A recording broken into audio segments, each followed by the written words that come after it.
ये लड़की मुझे जीने भी नहीं देती है, मुझे मरने भी नहीं देती है, कुछ करने भी नहीं देती है, आंसू झरने भी नहीं देती है। जय तो बोलो बात ना तारा के दिल दे दो रहना हो तो भोला भैया बने जा बोलो बात ना दे राम रिक्त स्थान का सटावे हटावे छुआवे को बोला बाकी हम मुसलमान को बोला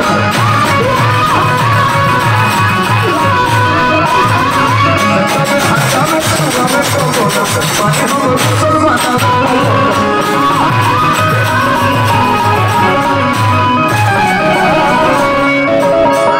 जवानी तुमको धुरले को कहा कौन बात करता है ना बूढ़ लोग अलाउ नहीं है ना गीत के फिर मतलब ना तले बोधा भैया जगह धड़ा तलर ने आउरी जवानी ये तुमको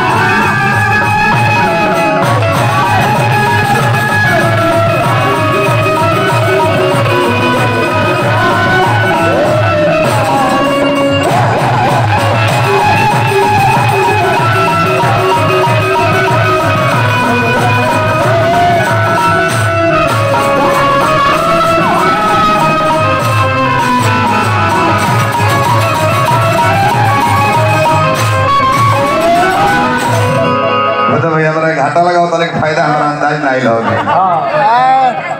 अच्छा कह दिले विमलेश भैया वहाँ के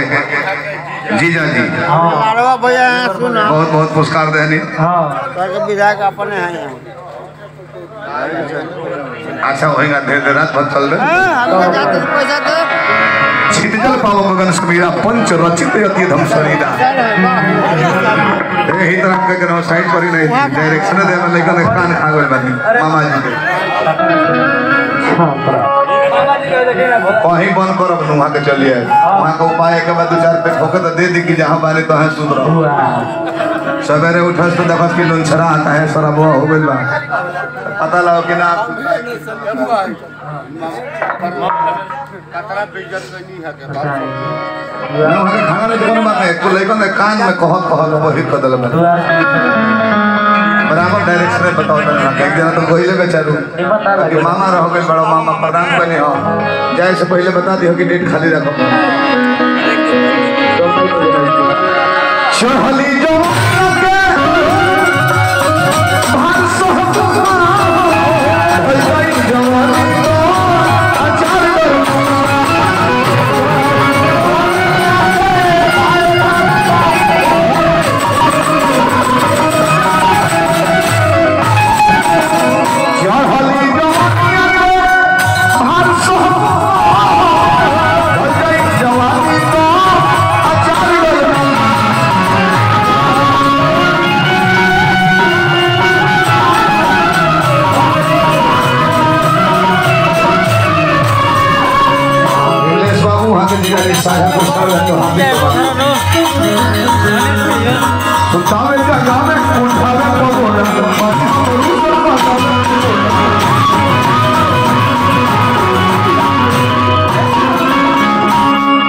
लगा के सुता दे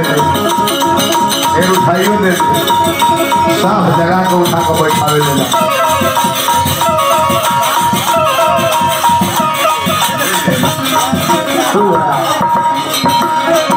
सुतावे जगह में उठावे को बोलना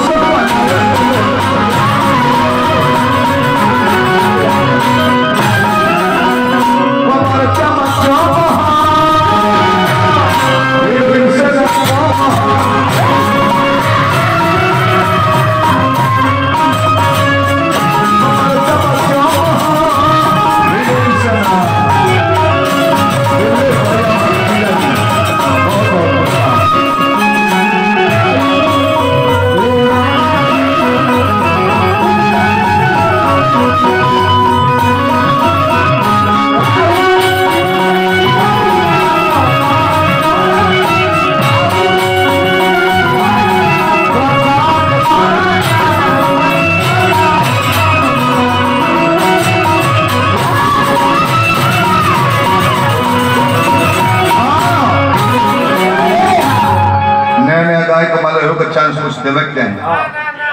ना यस यस भाई हमारे रह जाओ भाई हमारा लगवा कहता रही कि इंग्लिश देखो बोला मुआ हमर मन खतरा बोला ना इंग्लिश देखो वर्ड मीनिंग क्वेश्चन बा एक और ट्रांसलेशन क्वेश्चन बा ट्रांसलेशन क्वेश्चन बा कौन बात नहीं बोले कह दो अनीस के कहाँ है? यहाँ के संगे एक बच्चा जब के रूप फिर विदा को जब समझ से का पुरानिया लोग को हम भरोसा ना करी ले नायका लोग को बड़ा से 5 मिनट में रूगा के छुपा जाले सो अब पुरानिया आप की बड़ा पागल भीड़ जाइलो 3-3 घंटा लोग को रहिबे ना करी पहले प्राण निकले हो जाए टाइम लगेगा लोग के टाइम लगेगा कहाँ जाके बस वही घरवा को बगल बलिए नहीं